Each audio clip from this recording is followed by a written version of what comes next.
One reader calls this chicken breast karaage so awesomely good with 3 exclamation marks. Feel that crispy tender contrast explosion. Let me show you all my tricks for crispy yet tender karaage using breast meat. For a printable version of this recipe, visit my website, just Google chicken breast karaage Sudachi to find me. Let's start by cutting our 450 grams chicken breast into 3 parts. Then cut them into rough chunks about 3 to 4 cm thick at an angle against the grain. The size of these cuts will be the final size of your fried chicken, so keep that in mind as you slice.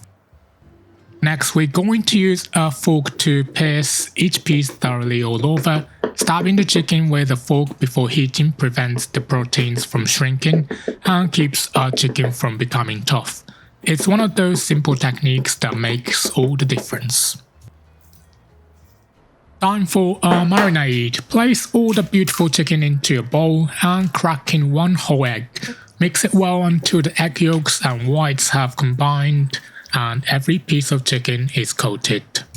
Now we'll add 3 tablespoons of sake, half teaspoon of sugar, half tablespoon each of freshly grated ginger and garlic. Grating these fresh makes all the difference compared to store-bought paste. Then add 1 teaspoon of salt and 1 teaspoon of toasted sesame oil for the subtle nutty flavor. As always, all ingredients and exact measurements for this recipe can be found in the description box below. Here comes another layer of our technique. Add 3 tablespoons of tapioca starch or potato starch or cornstarch, then mix until combined. After testing various starches, tapioca is absolutely the winner for this recipe for its light crispy texture and optimal frying qualities. Cover this mixture and let it marinate in the fridge for 30 minutes. This waiting time is essential for the flavors to penetrate and egg to do its tenderizing magic.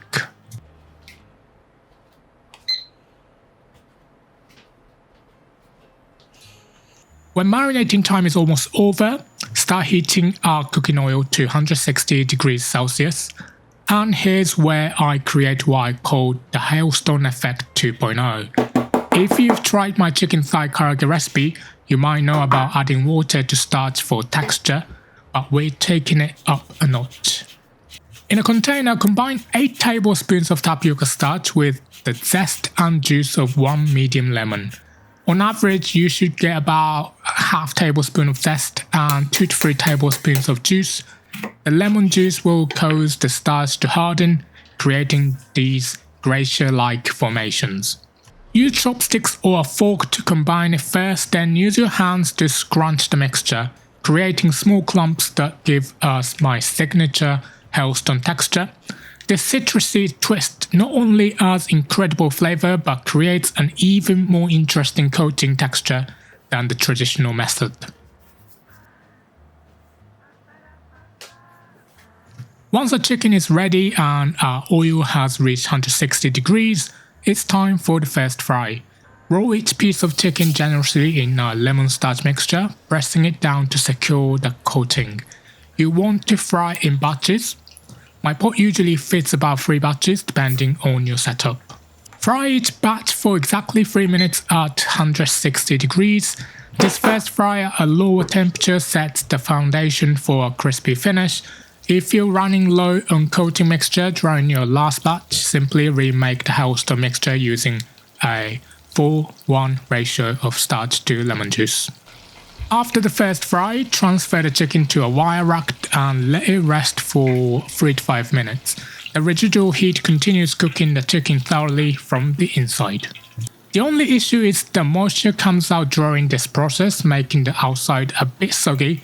That's exactly why we do a second fry. If you're working in multiple batches, you can use this resting time to fry your next batch. Perfect timing.